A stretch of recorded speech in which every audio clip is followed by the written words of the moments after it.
Kapan masuk sekolah? Kapan lulus? Kapan masuk kerja? Kapan nikah? Punya anak kaya rumah, mobilnya bahagia. Kapan?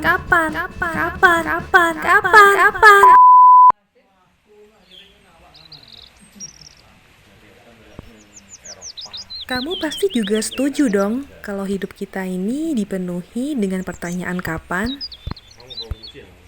Dan bisa jadi kita juga bagian dari orang-orang yang selalu aja nanyain kapan ke orang lain.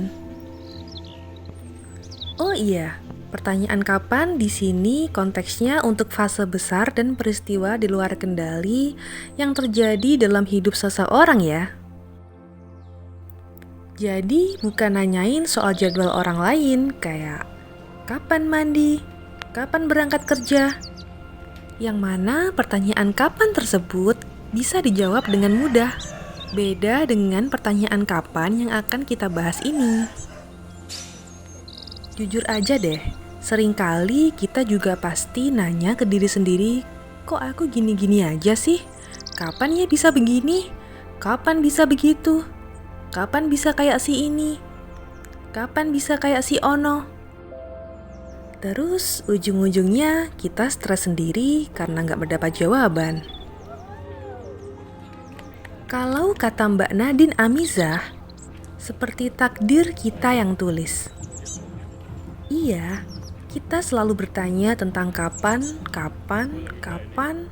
seakan-akan kita udah tahu jawabannya dan seakan-akan kita yang nulis alur hidup kita sendiri sehingga udah tahu jadwalnya. Mulai sekarang, coba deh stop untuk tanya ke diri sendiri maupun ke orang lain tentang kapan ini. Karena itu gak akan bisa dijawab sebelum waktunya tiba. Apalagi pertanyaan sensitif seperti kapan nikah, kapan punya anak. Kita gak pernah tahu proses yang sedang dijalani oleh seseorang di balik kejombloannya, atau dibalik lamanya dia yang belum juga memiliki keturunan setelah menikah. Coba deh kita bayangin, misal kamu adalah seorang jomblo yang sedang berjuang menyelesaikan masalah yang rumit dengan pasanganmu yang gak jelas dan suka ghosting. Di samping itu, kamu juga masih harus berjuang menyembuhkan mental issue kamu, menyelesaikan masalah internal di keluarga kamu, dan masih harus menguatkan keuangan kamu, apalagi kamu adalah generasi sandwich. Bayangin, kamu di tengah situasi yang rumit, lalu tiba-tiba datang manusia dari antah berantah yang sekonyong-konyong nanya, kapan nikah? Apalagi nanyanya disertai ekspresi mengejek. Pasti bikin stres banget kan? Beda cerita kalau kita udah mengenal teman kita dengan baik dan kita tahu persis proses kehidupan yang sedang dia jalani. Misalnya, kita tahu dia lagi sibuk mempersiapkan pernikahan. Nah, nggak masalah kalau kita tanya, kapan nikah? Untuk memastikan aja. Coba bayangin juga, misalnya kamu adalah seseorang yang sudah lama menikah dan belum punya keturunan.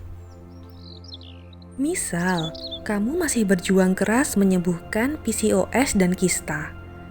Kamu berjuang dari hari ke hari, melakukan pemeriksaan yang menyakitkan dan menguras biaya, energi, serta emosi.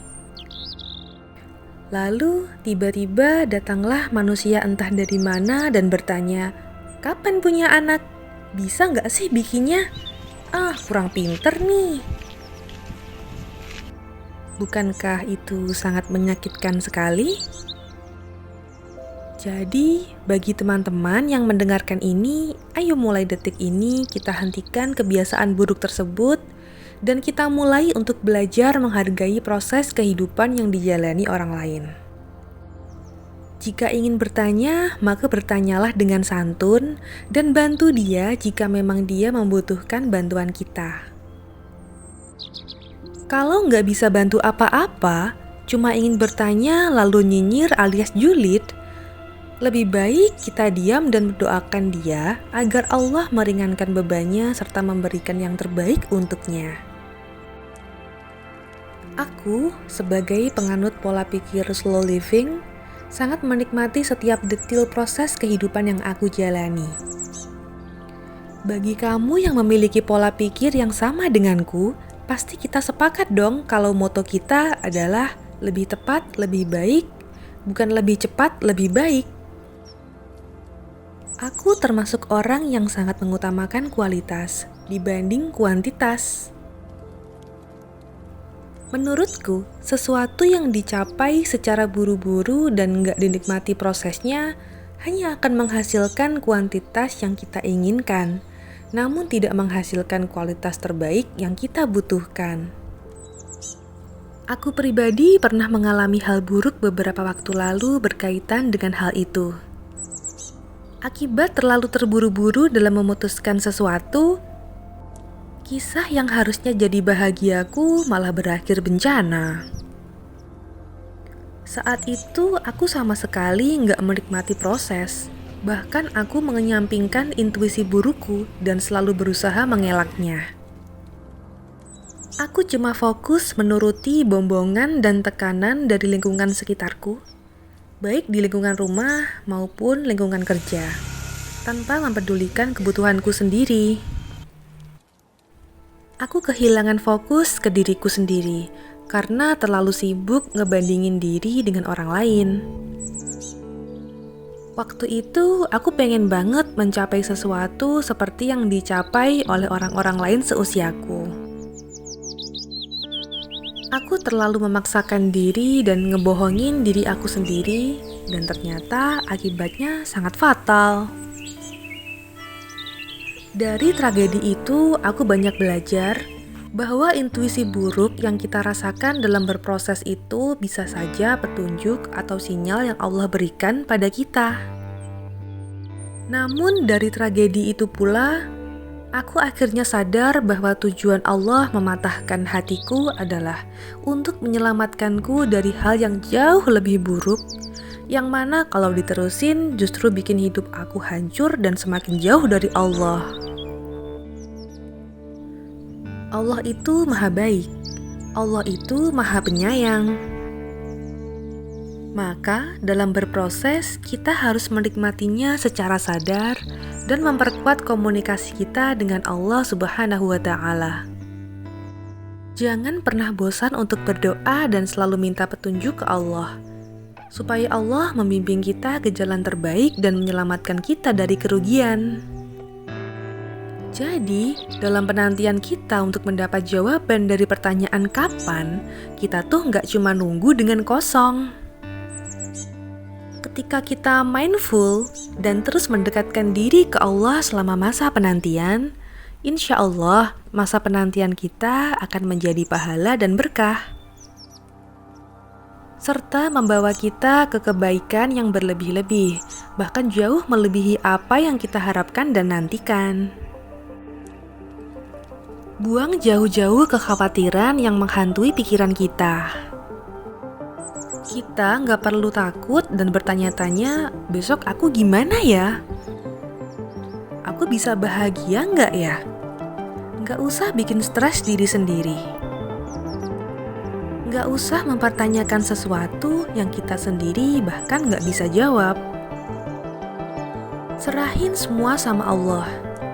Yakin dan percaya deh, Allah mengatur setiap detil kejadian yang ada di dunia ini sudah pada takaran, waktu, dan tempat yang sangat tepat. Mustahil ada yang meleset meskipun cuma sedikit. Apapun yang terjadi dalam proses hidup kita, baik itu kehadiran, kepergian, kepuasan, kekecewaan, pertemuan, perpisahan, kehilangan, dan apapun itu, semua adalah skenario terbaik dari Allah yang mana pasti ada tujuan baik di balik semua itu. Gak ada kebetulan di dunia ini. Semua sudah Allah atur dengan sangat pas. Gak usah takut gak bahagia.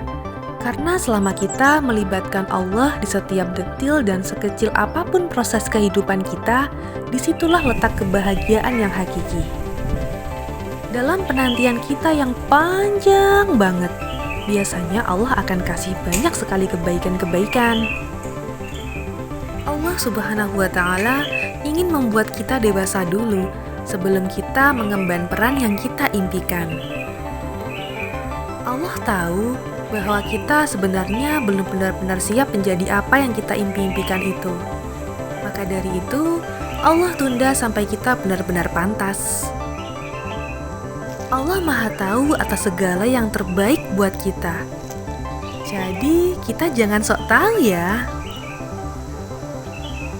Yang penting kita harus yakin bahwa Allah Subhanahu wa Ta'ala tidak akan pernah mengecewakan hambanya. Nikmati prosesnya dengan kesadaran penuh. Terus berusaha memperbaiki diri dan selalu berprasangka baik pada Allah. Lalu, coba rasain, resapi, dan hayati keajaiban apa yang berdatangan di hidup kita. Ayo deh sama aku, kita nikmati prosesnya bareng-bareng. Kita nikmati dengan rasa syukur terhadap apa yang ada saat ini, siapa yang sedang bersama kita saat ini, dimanapun kita berada saat ini.